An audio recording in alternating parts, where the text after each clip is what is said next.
बोली बोली शंकर भगवान की।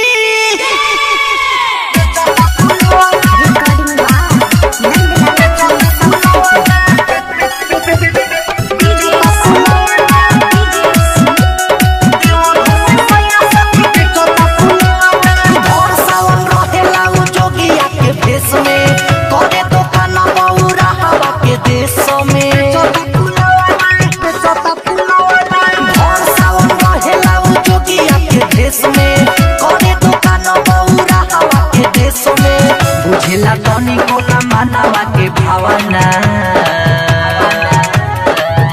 हदे देव घर में सैया सखी बेचो तो फुलवाना देव घर में सैया सखी बेचो तो फुलवाना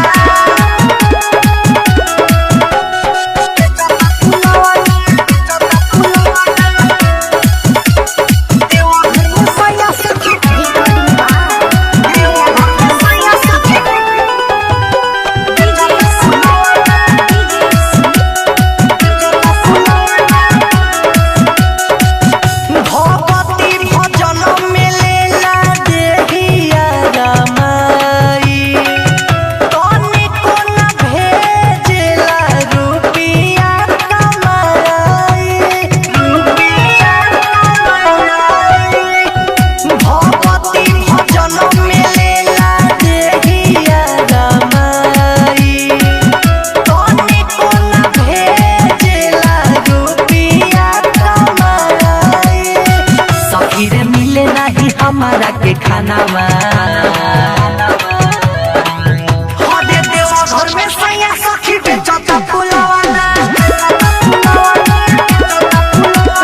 देव घर में सैया सखी बेचो तो फुलवाना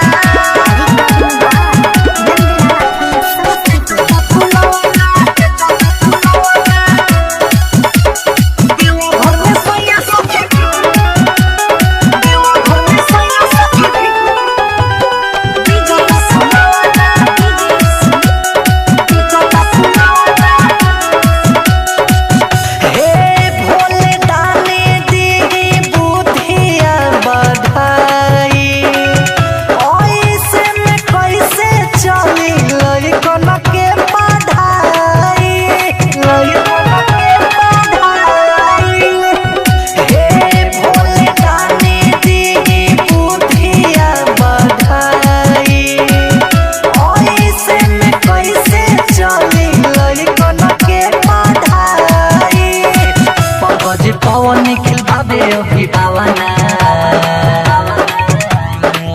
हदे देव घर में सैया सखी बेचो तो फुलवाना देव घर में सैया सखी बेचो तो फुलवाना